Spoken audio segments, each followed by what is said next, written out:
ঠিক একটা দেড়টার দিকে ফোন দিয়ে হয়েছেন, ভাই তোমার বাতিজা তো উসমানিত লই আইছে, একটু দুর্ঘটনা করছে, আইসিত ভর্তি করছে। তো বুঝে কি তো হয়েছে কেমন কি লাগিতা, তো তাই কইছেন যে একটু অ্যাক্সিডেন্ট হয়েছে বিমানের কাজের শাখার বোর্ডিং ব্রিজের কাজ করতে গিয়া। তুমি আও একটু তার বাপরে ফ্যামিলি হোক।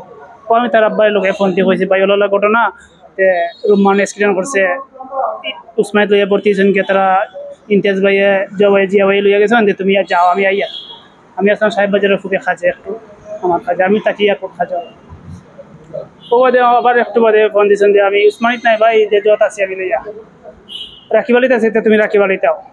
আমি আবার ফতেউরা তাই ফোন দিয়েছেন আলতাফ, ইমতিয়াজ ভাই ফোন দিয়েছেন আমার যে আলতাফ যে রুম্মান তো নাই। আমার মাটি গাড়িতে উজ্জ্বল খাইয়ে পড়ে গেছিলাম, পরে বাদে আবার আমি আসতে দিলে আমার বাড়িতে ফোন দিয়ে কইছি যে রুম্মান তাই হয়েছে যে দুর্ঘটনাতে আহত। ও ফোন তো আইসি আইয়া বাদে শুনলাম যে অনেক সিস্টার নিয়ে বা আরও যারা আসিল আগের আগে আইসেন এয়ারপোর্টটা কিন্তু লোকে আইসেন, এরা কইছেন যে উসমানিতে একটু জান আসিল।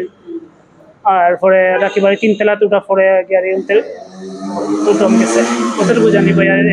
এই 3 বছর টাইম কাজ করে এয়ারপোর্ট, আমিও ঢুকে দিয়েছি এয়ারপোর্ট কাজ করে। ফ্যামিলির আর্থিক অবস্থার কারণে বাপে কৃষি কাজ করেন, তার অবস্থান ও হে বর্তমানে স্টুডেন্ট লেখাপড়া করে, আবার যে উপার্জন করে ফ্যামিলি তো তার উঠে খালি ফ্যামিলিটা চালানি উঠাকিন পর্যন্ত।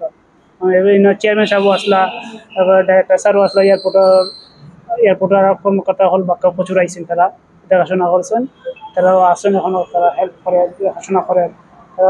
খবর লোক এখন লাস্ট পর্যায়ে কিতা করবো না করবো চেয়ারম্যানের আওতায় আছে, এখন জানি না কি করবো। ওনার ফ্যামিলিতে আছে, ওনার বাবা আছে, মা আছে, দাদা আছে, দাদি আছে, আর তার 3টা বোন আছে, ছোট্ট একটা ভাই আছে 2 বছরের। পরবর্তী প্রক্রিয়াটা আমার ব্যবসা তারা আছে, তারাও ডিসিশন দিবে কি করবে না করবে। আমরা কোথায় যাওয়ার পরে বাসায় গিয়া পরবর্তীতে এটা ব্যবস্থা করবো।